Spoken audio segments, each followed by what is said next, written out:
dans Hébreux chapitre 4 et le verset 12 et le verset 13. Nous avons la description de la parole de Dieu.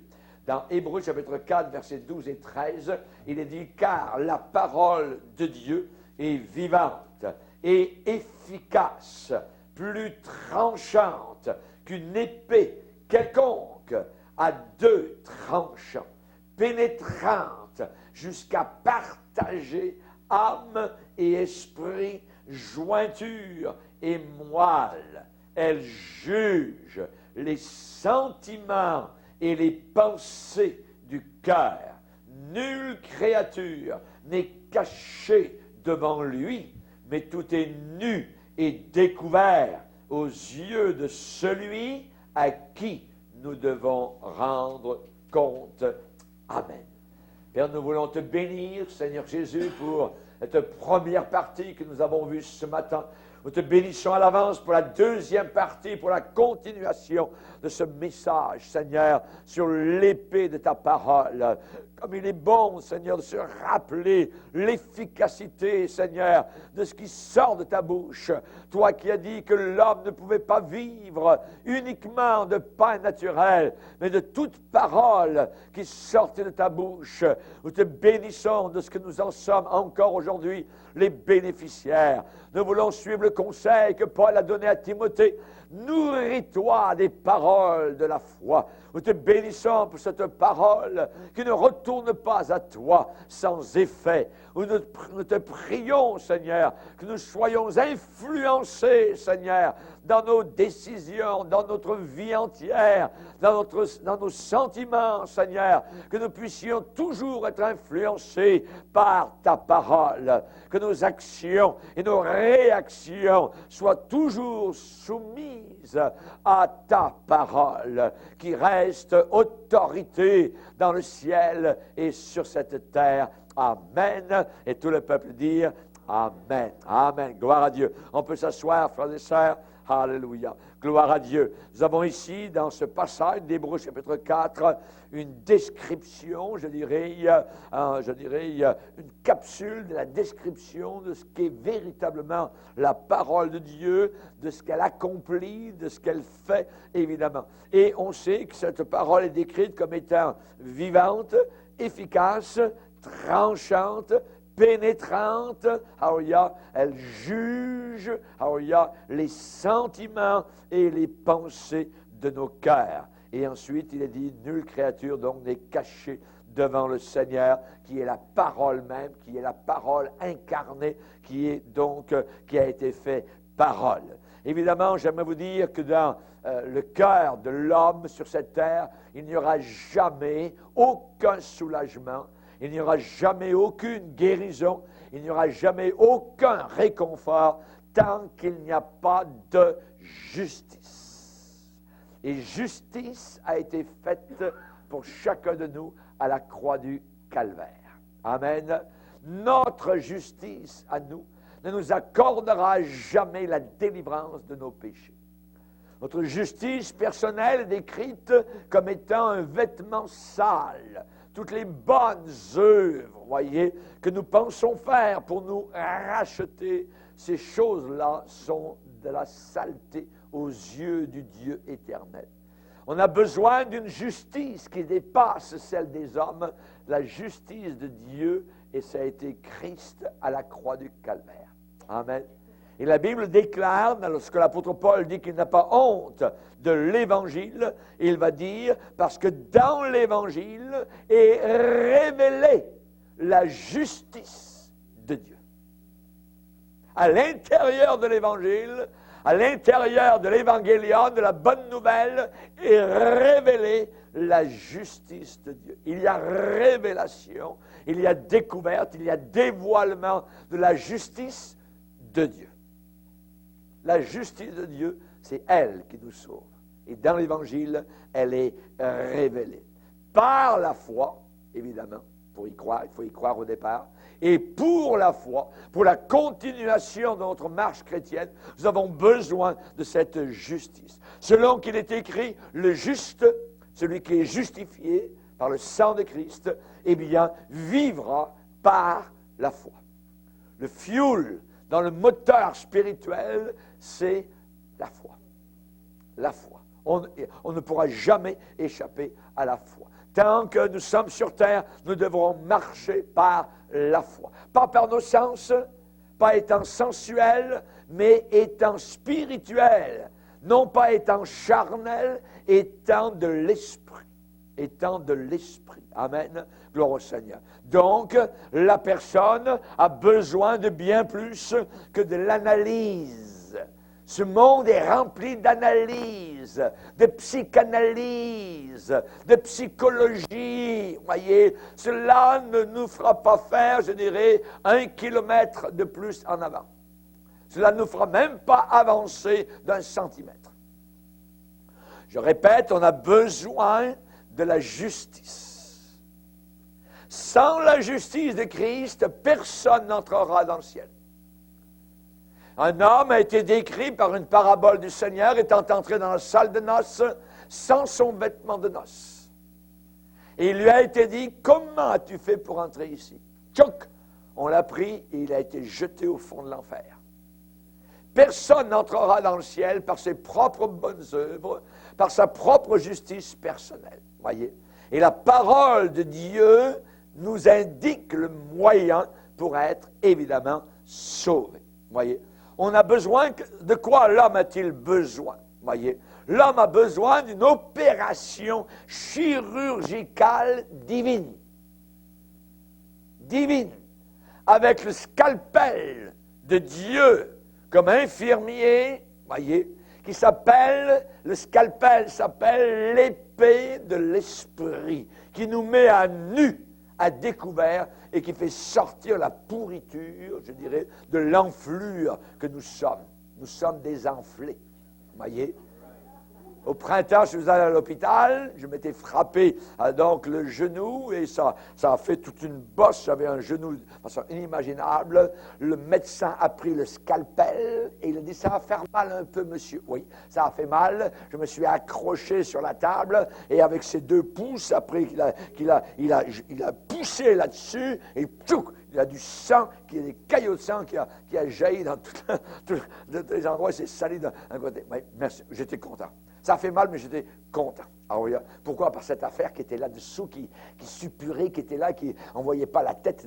Hein? Il est allé avec le scalpel, hein? Et il a dit, monsieur, ici, hein, il y a un gros caillot de sang, on va l'enlever. Et avec les 2 pouces, il a plié. Oh! Voyez? Mais c'est sorti, gloire au Seigneur.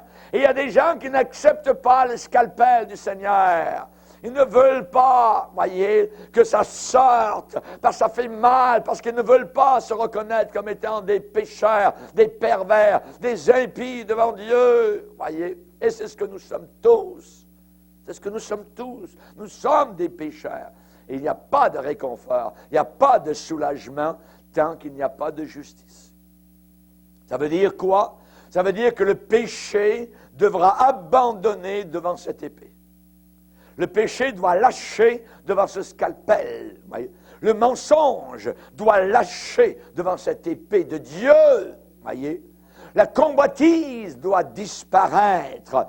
Le blasphème, la profanation, l'alcool, la cigarette, la dope, la drogue, la convoitise, le regard adultère, tout cela doit littéralement sortir, voyez, de nos vies et de nos cœurs. Il n'y aura pas de soulagement tant qu'il n'y a pas d'opération chirurgique de la part du Saint-Esprit. Le scalpel, le Seigneur emploie la parole de Dieu. Elle est tranchante.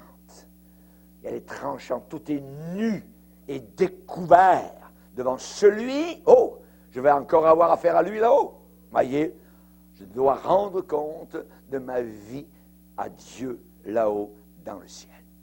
Ça veut dire que la cupidité doit s'enfuir, la vengeance doit s'en aller, l'amertume, le fiel doit sortir sous la pression. Alors il y a de l'ouverture, de la blessure qui a été faite par le Seigneur. Aujourd'hui, les gens sont tous des victimes. Je suis victime. Ils vont à l'église, je suis victime. C'est pas ma faute, c'est lui là-bas. Ouais. Nous sommes des pécheurs. Nous sommes des pécheurs. Et aujourd'hui, beaucoup de chrétiens ont leur psychologue pour expliquer le péché. Et on va arriver maintenant à expliquer même des tueries d'enfants. On explique. Avant, il était correct, il a tué ses propres enfants. Ah, non, on va expliquer tout ça, c'est juste un instant, là, il était fou. Oui.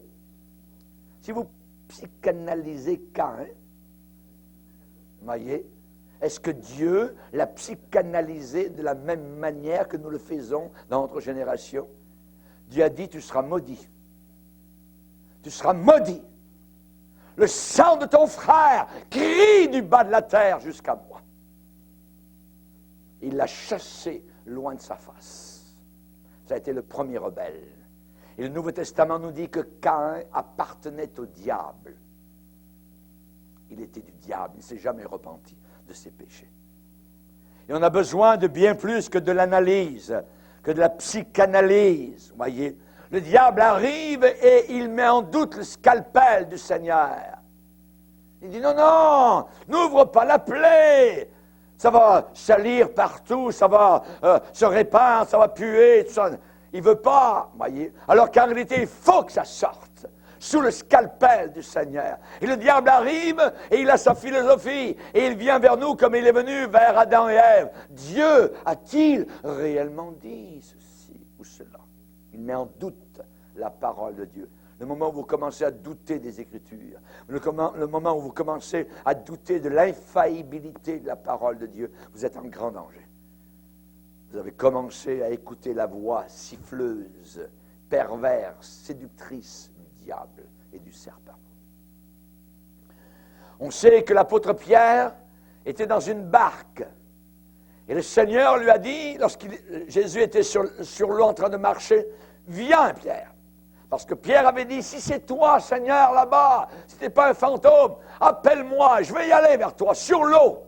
Et Jésus lui a dit, viens, viens, sur l'eau. Imaginez, l'apôtre Pierre, c'est en train de débarquer et de mettre son pied sur de l'eau, voyez, et de marcher comme sur du ciment. Descend dans la vague, hein, c'est pas un terrain plat, il marche sur l'eau, voyez. Et soudain, il commence à psychanalyser. Il commence à jouer au psychologue. Il se pose des questions. Qu'est-ce que je suis en train de faire? Normalement, non, on n'est pas supposé. La barque est là-bas, Jésus est là-bas. Est-ce que je suis en train de rêver, tout ça? Il se pose des questions, voyez. Et finalement, il descend. Il y a juste l'eau à ras de la bouche. « Oh, Jésus, je coule! » Voyez, Jésus arrive, le prend par la main, voyez, et le relève et le ramène dans la barque. Et qu'est-ce que Jésus a dit? « Pourquoi as-tu douté? » Quand on doute, le doute, c'est quelque chose de terrible dans la vie d'un chrétien. Vous savez, tous les rétrogrades ont tous douté. Et tous ceux qui sont en enfer ont douté sur la terre de la véracité des Écritures. Oh non, on verra bien, je m'arrangerai là-haut, ainsi de suite. Ouais. Ils crient aujourd'hui. Ils ont douté. Pourquoi as-tu douté? Vous savez que rien ne peut remplacer le travail du couteau. Rien ne peut remplacer le travail du scalpel. Le travail de l'épée de Dieu. La parole de Dieu est vivante, efficace, ça veut dire puissante, plus tranchante. Déjà tranchante, c'est quelque chose, voyez. Et quand vous arrivez dans une église et que vous êtes toujours à l'aise, c'est dangereux. C'est dangereux. Parce que la parole de Dieu, comme nous sommes encore des pécheurs sur la terre, même si on est des chrétiens, on a besoin régulièrement de recevoir des coups de scalpel, tchouk, tchouk, tchouk, voyez, et on a besoin de se faire couper un peu ici et là, hein, et on a des bobos, on a toutes sortes de choses. Merci Seigneur, heureusement, ça nous sécurise, voyez, ça nous sécurise. Deux tranchants, pénétrantes, jusqu'à partager âme et esprit, jointure et moelle. Elle juge. Mais pasteur, vous jugez les gens. Il ne faut pas juger. Je regrette, la Bible dit que la parole de Dieu, si j'en suis rempli, je vais juger. L'homme spirituel juge de tout. Et il n'est jugé lui-même par personne. C'est écrit dans 1 Corinthiens. Amen. Que Dieu soit glorifié. Que Dieu soit glorifié. Chers amis, rien ne peut remplacer le travail du couteau de l'infirmier, du scalpel de Dieu. L'apôtre Paul dit que la parole qu'il a annoncée aux Thessaloniciens, vous l'avez reçue. Quand Paul a prêché, il dit, vous avez reçu la parole que j'ai prêchée, ma prédication, non pas comme étant la parole des hommes, mais vous l'avez reçue comme étant ce qu'elle est véritablement, la parole de Dieu. Celui qui vous écoute, m'écoute, a dit Jésus. Je ne suis pas Jésus, mais quand nous venons pour écouter la parole de Dieu, nous venons écouter Jésus. Et je dois écouter cette parole avec la même révérence que si Jésus-Christ était en personne en train de la prêcher. Celui qui vous écoute, m'écoute. Celui qui vous rejette, me rejette. Me rejette. Et l'apôtre Paul va dire, cette parole que vous avez reçue, elle agit en vous qui croyez. Cette parole, elle agit. Il y a une action dans le cœur du croyant, dans le cœur de la croyante. Il y a quelque chose qui se passe. Il y a un remue-ménage, il y a un bouleversement, il y a une joie, il y a une espérance, il y a une purification, il y a une guérison. Elle agit, elle pénètre à l'intérieur du cœur d'un homme ou d'une femme. L'apôtre Pierre, le jour de la Pentecôte, a utilisé le scalpel. Il a utilisé l'épée de l'Esprit, la parole. Quand il a fait face à la capitale du pays, quand il a fait face à la ville de Jérusalem, il leur a dit, c'est ici ce qui a été écrit, dit par le prophète Joël. Ce qui se passe, ces gens qui ont été baptisés dans le Saint-Esprit, qui parlent dans des langues nouvelles et merveilleuses, qui sont tout joyeux, tout excités, c'est ici ce qui a été dit par le prophète Joël. L'apôtre Pierre a, je dirais, utilisé l'autorité de la parole de Dieu. Les gens, la foule qui était là et qui écoutait l'apôtre Pierre, il est dit, après avoir entendu ce discours, ils eurent le cœur touché au vif. Le cœur touché au vif, vivement touché. Pierre, qu'est-ce qu'il faut faire? Que ferons-nous? Quand vous avez des réponses semblables, merci Seigneur, c'est qu'il y a une œuvre merveilleuse de la part du Saint-Esprit dans ceux qui écoutent la parole de Dieu. Que faire? Que ferons-nous? Est-ce que Pierre leur a dit, bien maintenant, vous allez aller à la messe. Vous direz la messe tous les matins, tout ça, puis il y aura des hôtels, tout ça, puis ainsi de suite, absolutati, puis... Non. L'apôtre Pierre a dit, repentez-vous. Repentez-vous. Repentez-vous. Personne ne peut aller au ciel s'il n'est pas passé par la repentance. Nous avons la moitié de nos églises évangéliques, baptistes, pentecôtistes aujourd'hui, où la moitié des personnes ne sont même jamais passées par la repentance. On a affaire à des païens qui sont assis dans des sièges d'église. Pas étonnant qu'ils veulent le monde, qu'ils veulent les choses du monde, qu'ils veulent moderniser la parole de Dieu, parce que la parole de Dieu ne les satisfait pas. Voyez? Ce sont des païens religieux qui sont perdus, qui descendent en enfer autant que des voleurs, autant que des homosexuels, autant que des pervers sexuels, autant que des adultères. Mais ils ont une respectabilité extérieure. La parole de Dieu est vivante, efficace, plus tranchante qu'une épée quelconque, à deux tranchants, pénétrante, voyez. Et lorsque les premiers chrétiens ont donné leur cœur au Seigneur, quand l'apôtre Pierre leur a dit, sauvez-vous cette génération perverse. Perverse. Ça veut dire que cette génération est composée de gens pervers. Pas plus compliqué que ça. Oui. Et évidemment, la parole de Dieu a fait un travail, puisque ces gens sont venus au Seigneur. Et il est dit qu'ensuite, ils persévéraient dans l'enseignement des apôtres. Ça veut dire quoi, ça? Ils persévéraient dans la doctrine. Ils persévéraient dans l'enseignement de ce que les apôtres donnaient. Ils persévéraient dans la parole de Dieu. Ils persévéraient, et on a besoin d'une persévérance dans la sainte doctrine. L'apôtre Paul a écrit 13 épîtres. Pourquoi avoir besoin de 13 épîtres? Si une fois que je suis sauvé, je suis toujours sauvé, je n'ai plus besoin de m'en faire tout de suite. Jésus a bien dit, celui qui persévérera jusqu'à la fin sera sauvé. Et j'ai besoin de soutien, j'ai besoin d'enseignement, j'ai besoin des épîtres de Paul, j'ai besoin de ce que Jacques a écrit, j'ai besoin de ce que Jean a donné, j'ai besoin de cela. Voyez, c'est ma vie, c'est mon pain, c'est mon épée pour, je dirais, vaincre l'ennemi. L'apôtre Pierre a utilisé à la Pentecôte l'autorité de la parole de Dieu. La parole de Dieu fouette. Elle fouette au travers du contentement de soi. La parole de Dieu fouette au travers de l'amour de soi. Depuis quand faut-il s'aimer soi-même? C'est une nouvelle doctrine à l'intérieur de l'Église depuis ces quelques années. Jamais. La Bible dit le contraire. La Bible dit de se renier soi-même, de porter sa croix, de porter son instrument de mort, se regarder comme crucifié à ce monde. La parole de Dieu fouette au travers de l'estime de soi, qui n'est que de l'orgueil, maquillé par un terme nouveau psychologique appelé l'estime de soi-même. J'aimerais vous dire que vous pouvez faire autant de soupers d'église que vous désirez, des ventes de charité, vous pouvez nourrir en pain et en vêtements la ville entière, vous pouvez faire des danses, vous pouvez faire des chorégraphies, des mimes, des concerts. Voyez, ça ne fera pas le travail.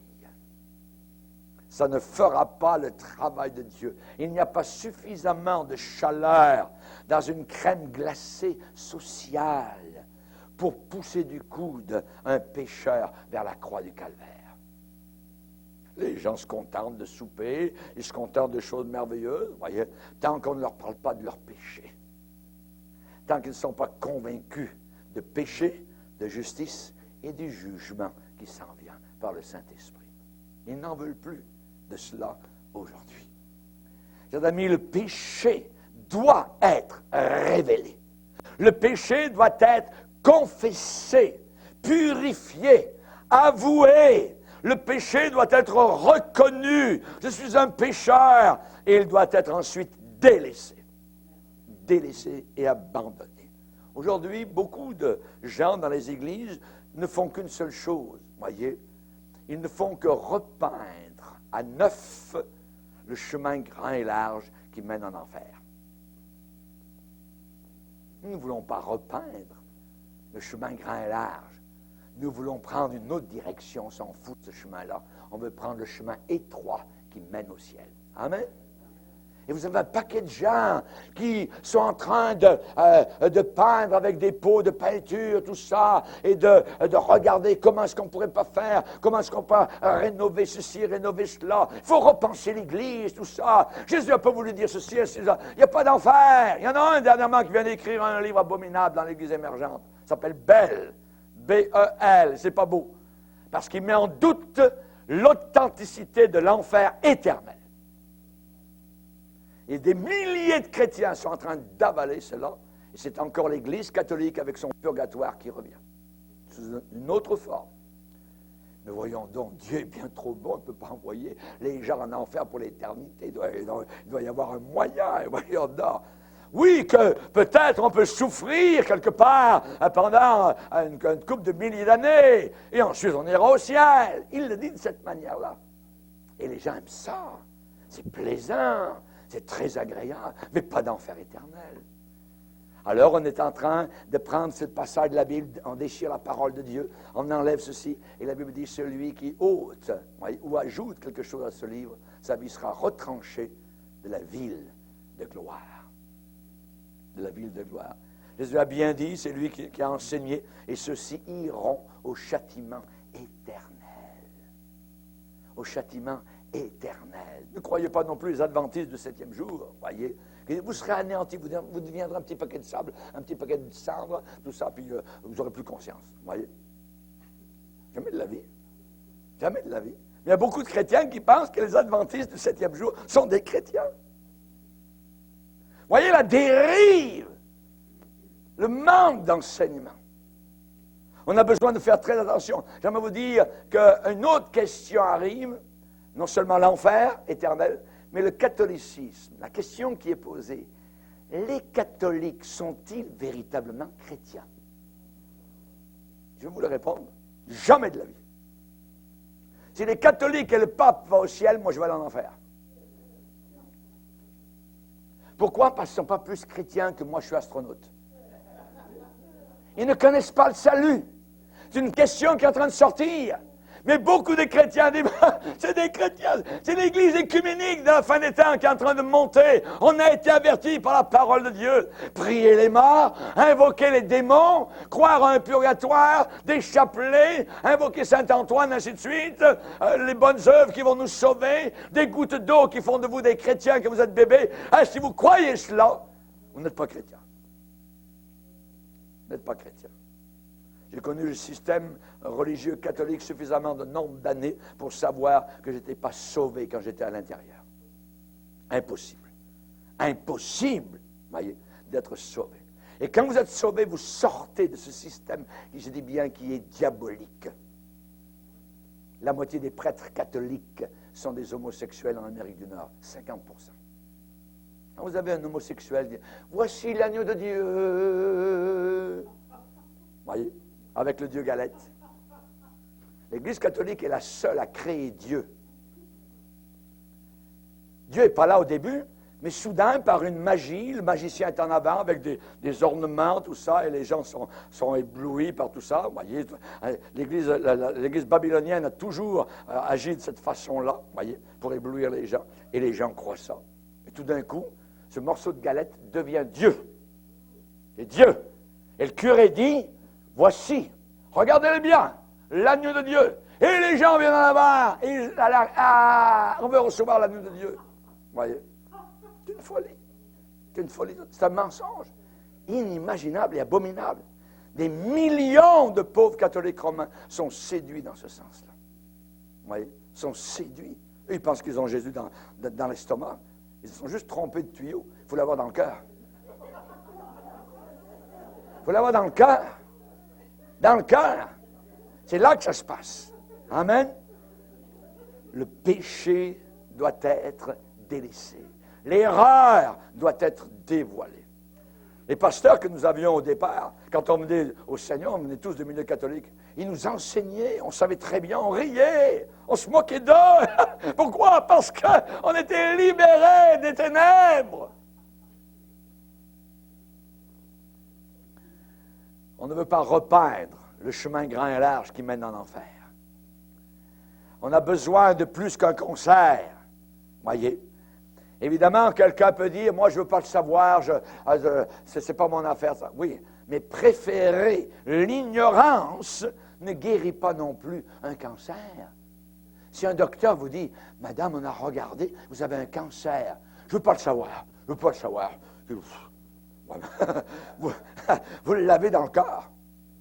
Et ça va vous emmener au cimetière. Il y a des gens qui disent pareil du côté spirituel, je ne veux pas le savoir. Je ne veux pas le savoir. On a déjà fait de l'évangélisation avec mon épouse. On a frappé à certaines portes. Les personnes disent, non, on ne veut rien savoir de ça. OK? Réprimez la douleur. Vous souffrez et vous réprimez la douleur. Mais ça ne prolongera pas votre vie plus. Vous pouvez réprimer la douleur tant que vous voulez. Voyez? Prendre des pilules pour dormir ne pousse pas le lendemain à plus tard. Le soleil va se lever demain matin à 5 heures. Vous allez voir. Même si vous prenez un paquet de pilules ou quoi que ce soit. La parole de Dieu travaille. Elle agit. C'est une charrue, voyez, dont le soc est très pointu sur le sol de nos cœurs. La parole de Dieu bouleverse. La parole de Dieu est active. Ce n'est pas une étude en littérature. Non. C'est quoi la parole de Dieu? C'est Dieu qui parle. Aussi certainement que la voix en Éden a parlé et a dit, « Où es-tu? Où es-tu? » C'est la voix de Dieu. La parole de Dieu, c'est la voix de Dieu. Dieu n'aura pas d'autre moyen. Le bras rallongé de Dieu, c'est ma Bible. C'est l'épée du Saint-Esprit. Amen. Merci Seigneur. Nulle créature n'est cachée devant lui, mais tout est nu et découvert. Elle juge. Il ne n'aime pas ça. Mais c'est la réalité. Elle juge les sentiments et les pensées du cœur. Moi, j'ai vu des personnes arriver dans des réunions, s'asseoir, quand ils repartaient,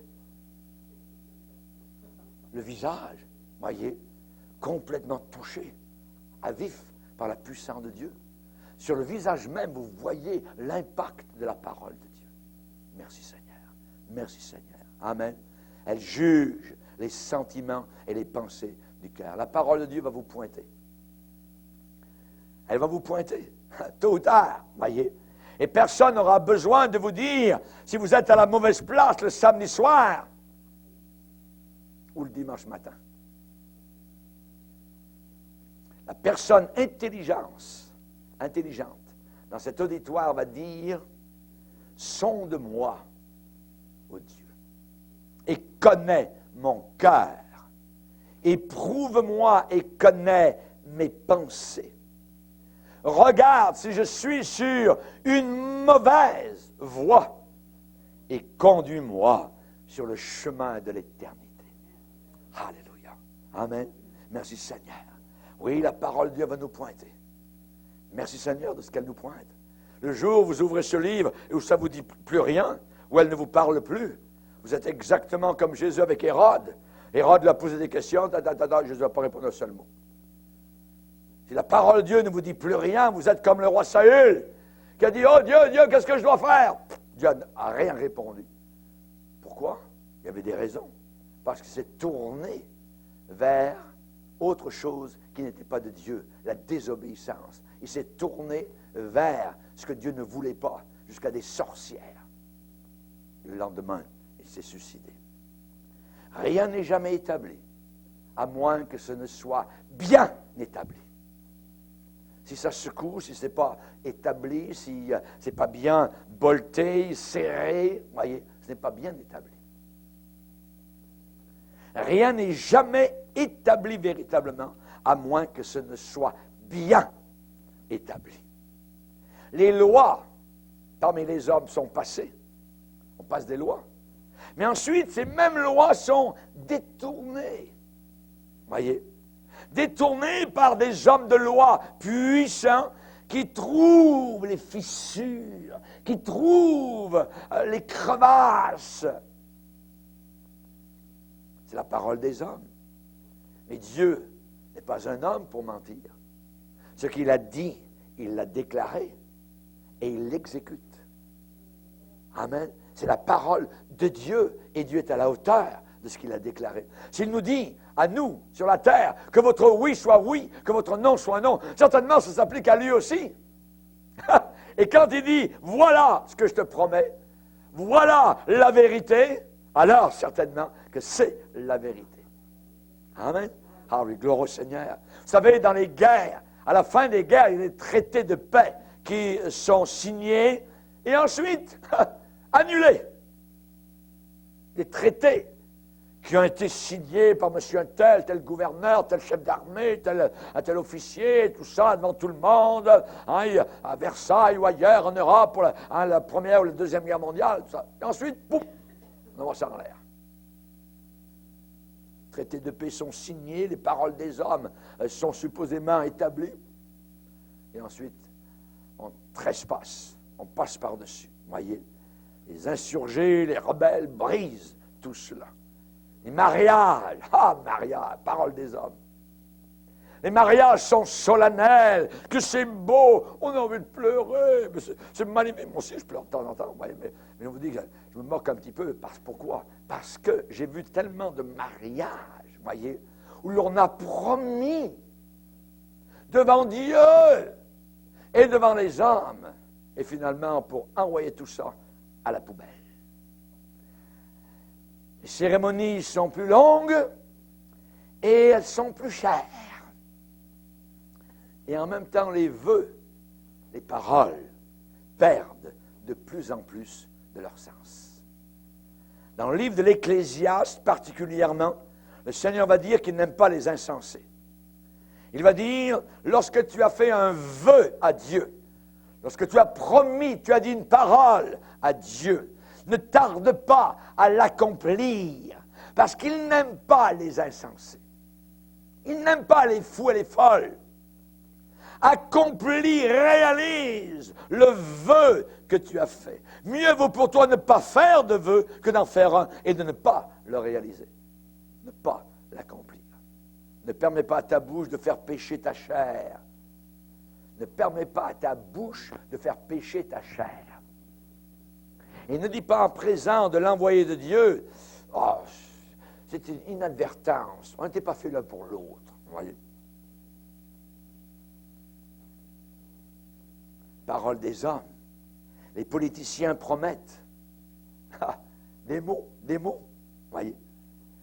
Les moralistes expliquent. Des mots. Les éducateurs font des conférences. Des mots. Les historiens écrivent. Les psychologues méditent. Des mots. Voyez. Mais cette Bible me dit, au commencement était la parole. Et la parole était avec Dieu, et la parole était Dieu. C'est la parole de Dieu qui l'emporte, et qui l'emportera à la fin. Un menteur reste un menteur. Un voleur reste un voleur. Un homme qui convoite reste un homme qui convoite. Et j'aimerais vous dire cependant, cette parole de Dieu ne peut pas être révoquée. Cette parole de Dieu ne peut pas être revisée. Elle est plus grande que l'industrie. Elle est plus grande que l'industrie. Elle est plus puissante que ceux qui font les couloirs à Washington, à Ottawa, à Paris ou ailleurs. La parole de Dieu, voyez. Dieu a dit à Daniel, je vais te dire et t'expliquer, te faire connaître ce qui est écrit dans le livre de la vérité. Le livre de la vérité. Ta parole, Père, c'est la vérité. C'est ce livre qui va me juger. Je vais le retrouver là-haut dans la gloire. Et c'est ce livre qui va te juger quand tu vas passer de la terre au ciel. Et ce livre me dit qu'aucun ivrogne n'héritera le royaume de Dieu. Et Paul va dire, ne vous y trompez pas. Aucun ivrogne. L'homme aujourd'hui a détourné la parole de Dieu de façon diabolique avec son maître Satan en disant, c'est des malades. On est malade. Avec la bouteille en avant, je suis malade. Maillet. Non, tu es un pécheur. Tu es un pécheur. Et tu n'iras pas au ciel si tu continues comme ça. Ne vous y trompez pas, ce livre a autorité. Aucun impudique sexuel, aucun idolâtre, aucun adultère, aucun homosexuel, aucun infâme, aucun voleur, aucun cupide, aucun ivrogne n'hériteront le royaume de Dieu. C'est la parole de Dieu qui va avoir le dernier mot. Voyez? Elle coupera au travers de tous les profits de ceux qui font des excuses. Ce livre me dit que tous les hommes n'auront aucune excuse là-haut dans le ciel. Ils sont sans excuse. C'est les mots que l'on trouve dans Romains 1er chapitre. Il n'y a aucune excuse à présenter devant Dieu. Personne ne pourra s'excuser devant le Seigneur. Évidemment, la personne qui met de côté ou qui prend à la légère la parole de Dieu, eh bien, est en train de jouer à la roulette russe. Ouais, la roulette aussi. Mais c'est jouer à la roulette russe, voyez. À moins de laisser la parole de Dieu régner littéralement dans votre cœur. Pourquoi? Parce que toutes les autres voix que vous entendez autour de vous sont toutes des déceptions, des séductions, voyez. C'est des voix qui promettent ce qu'elles ne peuvent pas accomplir. Et vous serez toujours déçus. Tout le temps. Pourquoi? Parce qu'il faut se confier uniquement dans cette parole. Et vous ne serez jamais déçus. Voyez? Vous ne serez jamais déçus. Vous savez, il y a des gens qui quittent l'Église Parce qu'ils ont vu un scandale, un pasteur a fait un scandale sexuel dans l'église, est parti avec une femme ou une fille de l'église. Oh, si c'est ça, moi je m'en veux, je retourne dans le monde, ça. Jamais de la vie. Au travers de notre ministère, nous avons vu des scandales, je dirais, remplis comme ça. Ça ne m'a jamais secoué, je dirais, d'un pouce. C'est bien triste, c'est bien malheureux, mais moi je continue mon travail avec le Seigneur. Pourquoi? Parce que le jour où j'étais sauvé, ce Dieu qui a écrit ce livre ne m'a jamais déçu. J'ai tout trouvé le jour où j'ai abandonné ma vie entre les mains du Seigneur. Alléluia. Merci Seigneur. Amen.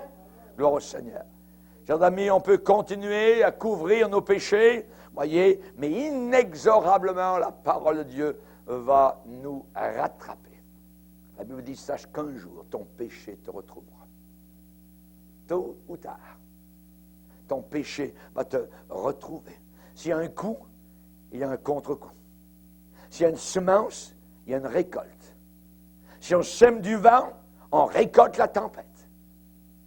Ça ne peut pas être autrement que cela. Il n'y a pas d'échappatoire. Il est dit que ce livre, c'est l'épée de l'esprit qui est plus tranchante qu'une épée quelconque.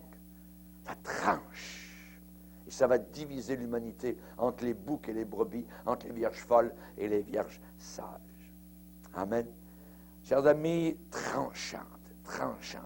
Les hommes peuvent essayer de coudre leurs feuilles de figuier, voyez, pour cacher leur nudité, pour paraître beaux. Ils sont remplis de feuilles de figuier. Voyez, ça a l'air niaiseux. Voyez. Moi, je préfère un beau vêtement, voyez, que le Seigneur m'a passé avec des manches, tout ça, la justice de Christ.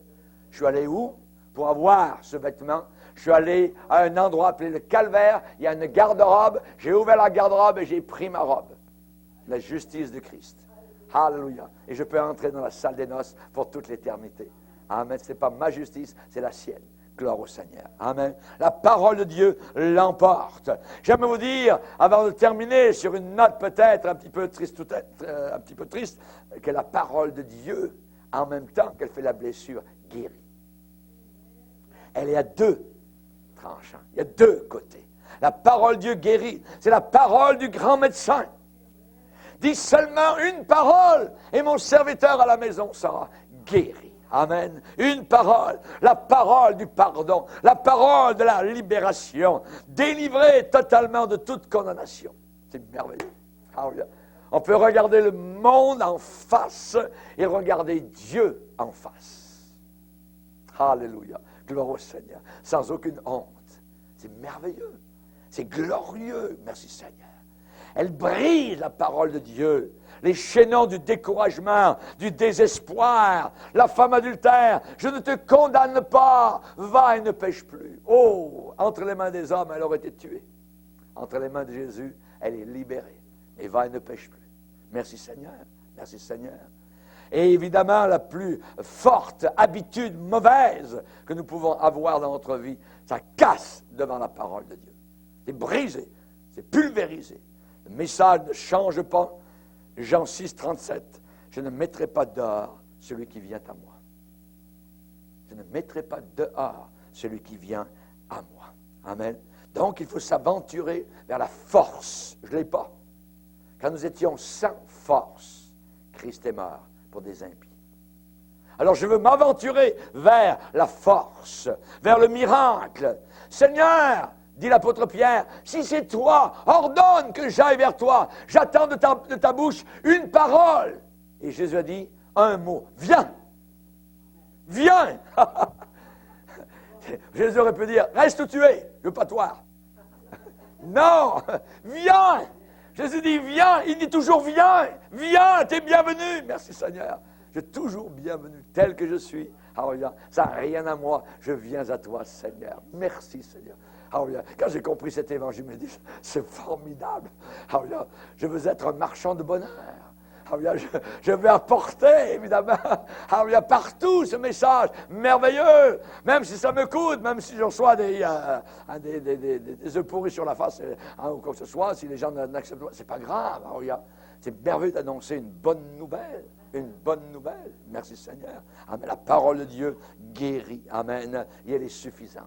Elle est suffisante. Je n'ai pas besoin de rien de plus. Je n'ai pas besoin de réajouter. Alors, c'est le même évangile qu'il y a 500 ans. 500 ans. On est rendu à l'église, l'an 2000 passé, tout ça. C'est donc ben niaiseux, les vieux cantiques, tout ça. Ouais, ben laisse faire. Laisse faire. Moi, je vais continuer à les chanter jusqu'à ma mort. Jusqu'à ma mort. C'est trop merveilleux. Amen. Alléluia, gloire au Seigneur. Jésus est la parole incarnée. Il est la vérité. Il est l'antidote de chaque mensonge de l'enfer. Il est venu, il a souffert la honte, la pauvreté. Il est mort et il a dit, Dieu t'aime. Merci Seigneur. Alléluia. Dieu t'aime. Dieu m'aime. Alléluia. Merci Seigneur. Le calvaire brille au-dessus de toutes les philosophies et la sagesse humaine. C'est le calvaire qui brille encore aujourd'hui. Et ça nous attire. Et ce livre me dit, une femme oublie-t-elle l'enfant qu'elle allait? Si elle l'oubliait, je ne t'oublierai jamais. Je t'ai gravé. On parle de gravure. Amen. Pas de gravure sur pierre, pas de gravure sur marbre, mais de gravure sur chair. Je t'ai gravé sur la paume de mes mains. Je t'ai gravé. Tes murs sont toujours sous mes yeux. Murs de la désolation, murs de la tristesse, murs de la solitude, murs de l'incompréhension. Tes murs sont toujours sous mes yeux. Je sais où tu es, je sais où tu habites, je connais ton adresse, je connais ta difficulté et je suis là pour t'aider. Amen. Gloire au Seigneur. Je ne t'ai pas oublié, même si tu m'as oublié. Quel message! Quel message! Ça coupe tous les sentiments de culpabilité. Ça coupe au travers de tous les sentiments de culpabilité. C'est une épée bénie à double tranchant. Qu'est-ce qu'il faut faire aujourd'hui? Retourne à la parole. Retourne à la parole. C'est primordial, c'est cardinal, c'est indispensable. Évidemment, nous vivons dans une génération de trahison. On vit dans une génération de mensonges, de shows, de production élaborée, de tricherie, de capture de l'esprit des hommes, la pensée des hommes. Aujourd'hui, actuellement, il faut se soumettre à une seule pensée manufacturée. Vous écoutez la télévision, ils vont vous enseigner. Ils vont vous enseigner en hiver, en printemps. Tout le temps, année après année, ils enseignent. Là, voilà ce qu'il faut faire. Vous allez venir dans tel parc à tel moment. Vous allez venir à tel show. Vous allez aller à telle chose rock. C'est là que ça se passe, et ainsi de suite. Ils disent au monde quoi faire, voyez. Ils disent, c'est la pensée manufacturée. Quand vous écoutez les nouvelles et puis que vous avez des annonces, mettez ça sur mute. Mute. Voyez? Pourquoi? Parce que vous n'entendrez pas. C'est tout du mensonge. Il crée des besoins, des désirs, vous n'avez même pas besoin. Voyez? Vous vendez du vent, littéralement. Voyez? Il y a une seule puissance qui peut pénétrer au-delà des barricades, voyez, qui peut passer par-dessus les barrières, franchir les murailles, que les illuminés, que les écrivains, les philosophes, les artistes, les médias sont en train d'élever aujourd'hui. Il y a une seule chose capable de passer par-dessus et de renverser ces barricades, c'est la parole de Dieu. Rien d'autre. Nous renversons les raisonnements et toute hauteur qui s'élève contre la connaissance de Dieu. La parole de Dieu, elle entre, elle pénètre, elle germe, elle est vivante, elle est active. Alors elle produit la foi. La foi vient de ce qu'on entend, et ce qu'on entend vient de la parole de Dieu. Ce qu'aujourd'hui notre pays a besoin, c'est de prédicateurs de la parole de Dieu. Voyez? Pas des feelings, je sens ici, l'esprit est là, il n'est pas là, ça s'en fout complètement. Est-ce que la parole de Dieu est prêchée? Est-ce que la parole de Dieu est annoncée?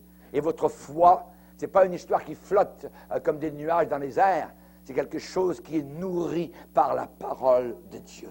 Ce que j'ai besoin d'entendre, de méditer, de lire, d'apprendre par cœur, c'est la parole de Dieu. Comment le jeune homme rendra-t-il pur son sentier? Je serre ta parole dans mon cœur afin de ne pas pécher contre toi. Ta parole est une lumière sur mon sentier. Amen. Cette parole dit à celui qui erre, crois. Crois, abandonne-toi complètement au Seigneur Jésus et tu seras sauvé. Cette parole me dit dans Jacques, rejetant toute souillure et la malice, recevez avec douceur, délicatesse, la parole qui a été plantée en vous et qui peut sauver vos âmes. Qui a le pouvoir de sauver vos âmes. Baissons nos têtes et prions le Seigneur. Père, nous te bénissons. Nous te glorifions de ne pas nous avoir laissés sans armes pour combattre autour de nous. Tu nous as laissé ta parole, Seigneur. Nous étions tous errants comme des brebis qui n'avaient pas de berger. Chacun suivait sa propre voie. Et l'Éternel a fait retomber sur Jésus, son Fils, l'iniquité de nous tous. Nous ne voulons pas, Seigneur, nous borner à écouter ta parole, mais nous voulons la mettre en pratique. Nous ne voulons pas être des insensés qui bâtissent sur du sable. Nous voulons bâtir sur du roc solide. C'est ça, Seigneur, qui va enlever notre culpabilité. C'est ça qui va nous libérer, nous les transgresseurs. C'est ça qui va nous délivrer, nous les coupables. Seigneur, tu nous as dit que bientôt tu reviendrais et tu vas être à l'heure juste. Tu seras là présent pour nous enlever de cette terre. Tu as garanti de ne pas nous laisser orphelins. Tu nous as garanti de ne pas nous laisser sans réconfort, sans encouragement, Seigneur. Nous te bénissons. Nous avons entre nos mains cette épée à double tranchant qui coupe les moqueries d'aujourd'hui. Où est la promesse de son avènement? Seigneur, nous te bénissons pour ta parole qui nous garde dans la crainte de Dieu. Tu es venu une première fois comme prévu et comme promis. Et tu vas revenir une deuxième fois comme prévu et comme promis. Nous te bénissons, Seigneur. Nous te remercions. Tu as dit que celui qui écoutait ta parole et qui croyait à celui qui t'avait envoyé, il avait la vie éternelle. Et il ne venait pas en jugement, en condamnation, mais il était passé de la mort à la vie. Seigneur, cela nous suffit. C'est suffisant pour nous. C'est un arrangement de confiance tout le long du chemin. Merci, Seigneur. Nous avons la Bible, elle va durer. Elle est plus grande que le livre de Hitler, Mein Kampf. Elle est plus grande que les écrits de Darwin. Elle est plus grande que ce qu'a écrit Freud de Voltaire. Elle est plus grande que l'âge de raison. Elle est plus grande et plus forte que les écrits de Sartre ou de Simone de Beauvoir. Elle est plus grande que le Coran. Elle est plus grande que Joseph Smith. Elle est plus grande que les écrits d'Ellen White. Nous te bénissons pour ta parole puissante, qui est la vérité et qui demeurera pour toujours. Merci, Seigneur, pour cette parole, esprit et vie. Amen. Et tout le peuple dit Amen. Amen. Gloire à Dieu.